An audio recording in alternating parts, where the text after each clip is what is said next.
ভারতে এখন বেশ চলছে পুষ্পা 2 এর ঝড়। এতে আল্লু অর্জুনের বিপরীতে অভিনয় করেছেন রাশমিকা মান্দানা। তার অভিনয়ে তিনি বেশ প্রশংসিত হচ্ছেন চারপাশে।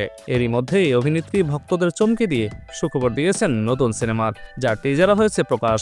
রাশমিকা অভিনীত নতুন এই ফিচার ফিল্মের নাম দ্য গার্লফ্রেন্ড। আর সেই টিজারে রাশমিকার কলেজ জীবনের প্রেমের কাহিনী উঠে এসেছে। গল্পটি ভালোবাসার হলেও এতে থাকবে রহস্যে ঘেরা। এদিকে রাশমিকার নতুন এই ফিল্মের প্রকাশিত টিজারটি শেয়ার করে উচ্ছ্বাস প্রকাশ করেছেন অভিনেতা বিজয় দেবরাকোন্ডা।